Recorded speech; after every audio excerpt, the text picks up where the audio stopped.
Sharing is caring. दोनों भाई नाश्ते की टेबल पर बैठे थे। प्रियंका, मेरा नाश्ता कहाँ है? भाभी, मुझे भी ऑफिस के लिए लेट हो रहा है। इस पर प्रियंका किचन में से दोनों के नाश्ते की प्लेट्स लेकर बाहर आती है। लो भाई, आप दोनों का नाश्ता। किसी को भी 1 मिनट का सब्र नहीं है। ये प्रियंका का ससुराल है, जहाँ कोई औरत ना होने की वजह से शादी वाले दिन से ही घर के साथ दोनों भाइयों की जिम्मेदारियां प्रियंका संभाल लेती है।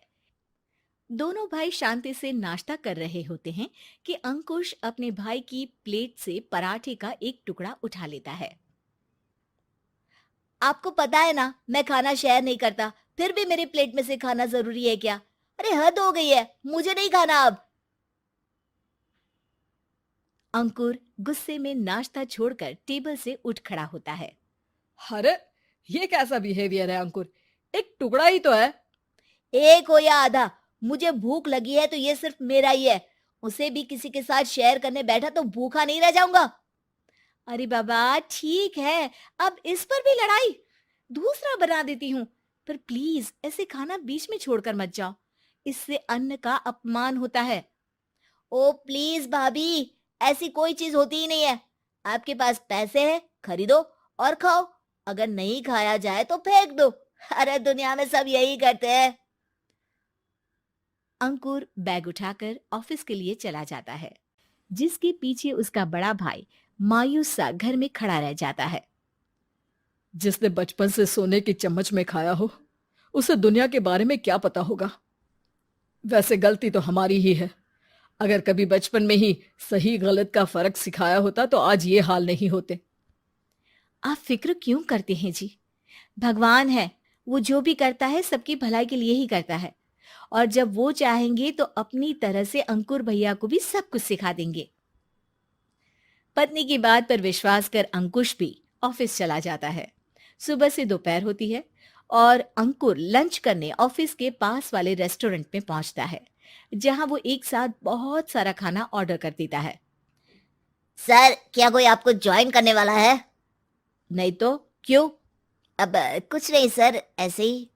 वेटर चला जाता है और कुछ देर में अंकुर का ऑर्डर लेकर वापस आता है, जिस पर अंकुर सब डिशेस में से थोड़ा थोड़ा खाकर बाकी ऐसे ही छोड़कर बिल देकर चला जाता है।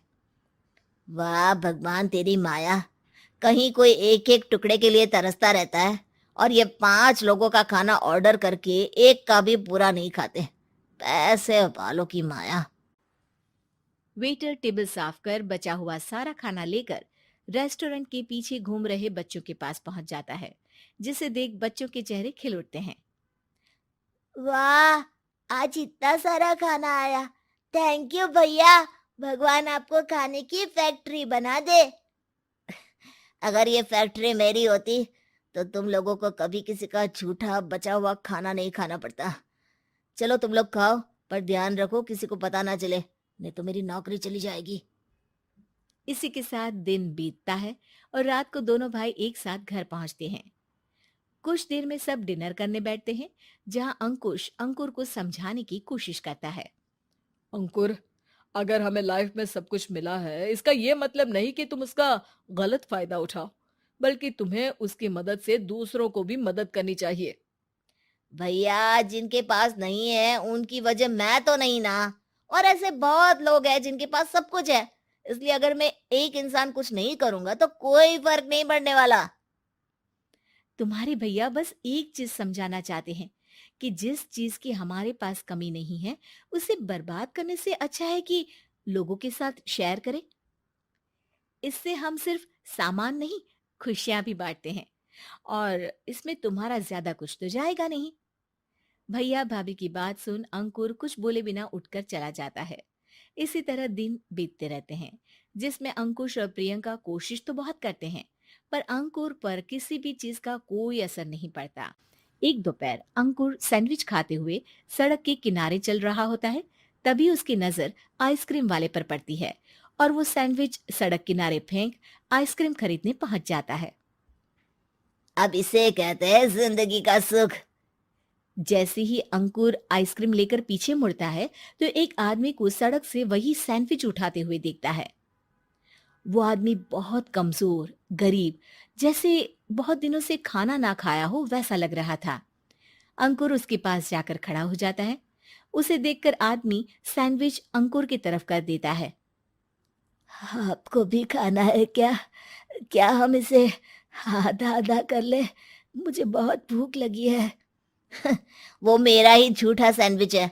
तुम दूसरा खरीद कर क्यों नहीं खा लेते? इसे क्यों खा रहे हो? अरे भैया, अगर खरीदने के पैसे होते तो 4 दिन से भूखा नहीं घूम रहा होता। हैं? क्या? तुमने 4 दिन से कुछ नहीं खाया? फिर भी इस आधे सैंडविच को मेरे साथ बांटने के लिए तैयार हो गए? क्यों? अरे भैया, पैसा नहीं है तो क्या हुआ, इंसानियत आज भी उतनी महंगी नहीं हुई, और ना ही उस पर अमीर गरीब का टैग लगा है जो हम उसे रख ना सके। पर अफसोस, आजकल लोगों के अंदर पोषण, खून या विटामिन से ज्यादा इंसानियत की कमी होने लगी है।